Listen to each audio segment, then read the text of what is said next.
Samantala, kaugnay sa mga nakalap na dokumento at video recordings ng National Bureau of Investigation sa umano'y pagbabanta ni Vice President Sara Duterte sa buhay ni Pangulong Bongbong Marcos at iba pang issue. Makakausap po natin NBI Director Attorney Melvin Matibag. Director, good morning sir. Thank you for joining us. Magandang umaga po sa inyo at magandang umaga po sa lahat ng tumatangkilik sa iyong programa. Salamat po sa inyong imbitasyon. Director, sabi nyo handa kayong humarap sa House Justice Committee kaugnay sa impeachment proceedings sa Miyerkules. Ano po yung mga dokumento at video recordings na nakalap ninyo sa investigasyon na ipipresenta ninyo? Well, tama po yan. We were subpoenaed to testify and to bring the related documents on the threat that was done by Vice President Sara Duterte. At meron naman naging investigasyon ang NBI dyan.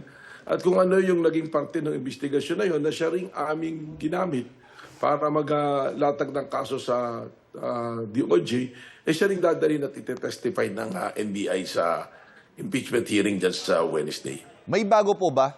May bago kayong hawak na mga ebidensya, testimonya na hindi pa lumalabas sa publiko na sa tingin ninyo magiging matibay para sa isinasagawang impeachment hearings ng Justice Committee? Well, gaya ng sinabi ko, no, yung dadalhin nating ebidensya dyan kung ano yung nakapaloob na doon sa kasong ipinail natin doon sa DOJ. Okay. So kung doon sa may bago, ang masasabi ko lang dyan ay continuing kasi yung investigation na yan because we treat yung threat na ginawa ng Vice President also as a continuing threat. Yes. Dahil malinaw doon, sinabi niya, meron na siyang hinire para gumawa ng pagpatay kung may mangyayari din sa kanya. So, it is a continuing investigation on that matter kasi hindi pa natin nahanap at na-identify kung sino yung kanyang kinausap para sa pagsasagawa ng sinasabi nating krimen. Having said that, sir, kumpiyansa ba kayo mapagtitibay nito ang inihain ng NBI sa DOJ? Last year, nareklamong grave threat at inciting to sedition laban sa bise.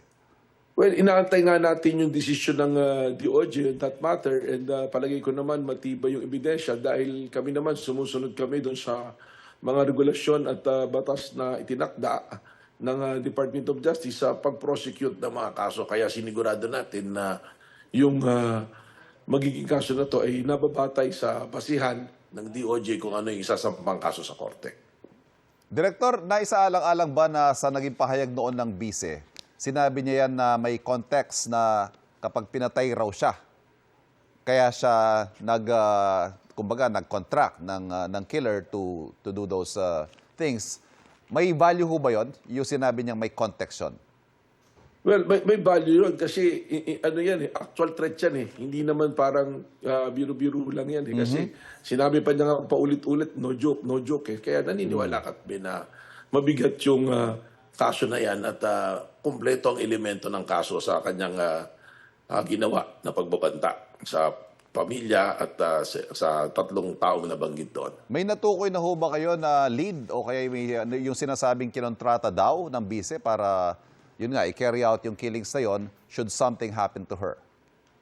Sa ngayon kasi malawak yung pag-imbestiga, pag-iimbestiga namin, sinusundan natin yung mga posting sa social media, doon sa mga live. Ito nga nakaraang linggo, habang naka-live si Presidente, actual na event na nangyayari, may biglang nag-message, nag-pop up doon sa message na barilin na yan. So yung mga ganyang bagay, tinitingnan natin kung ano yung connection and we consider that as a serious threat. Yes.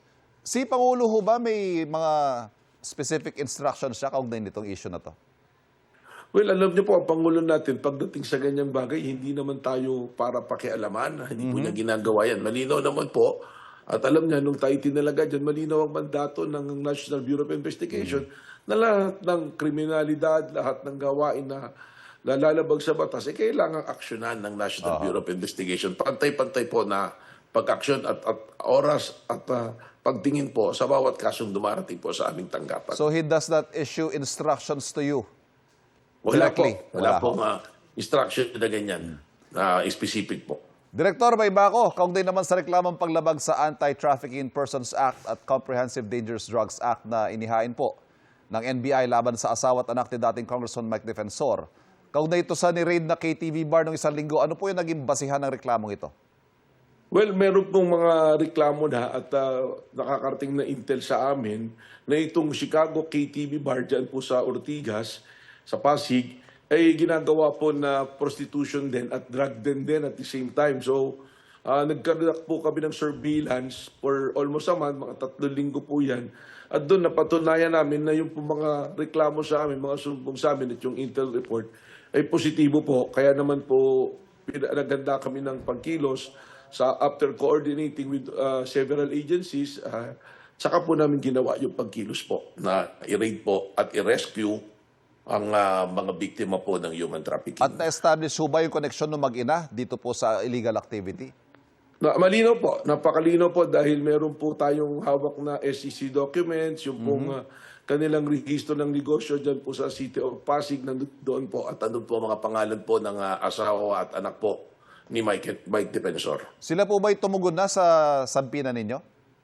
Hindi po kami magsasabi na kasi po ano yan pinahit po namin for inquest sa prosecutor's office po ng Pasig City po. So ang Pasig City po ang magpapadala po ng notice dyan.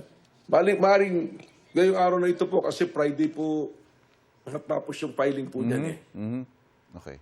Director, maraming salamat po sa pagsagot sa mga tanong namin ngayong umaga. Thank you. Maraming salamat po. Magandang umaga. Nakausap po natin NBI Director Melvin Matibag. Samantala, una na pong sinabi ni Vice President Duterte na maliciously taken out of context ang kanyang mga pahayag laban sa Pangulo, First Lady at kay Romualdez. Kaugnay naman sa raid ng NBI, mariing tinanggi ng may bahay ni Defensor na si Julie ang mga akusasyon laban sa kanila. Ang giit niya, wala silang kaugnayan sa tinarget na establishmento o sa operasyon nito.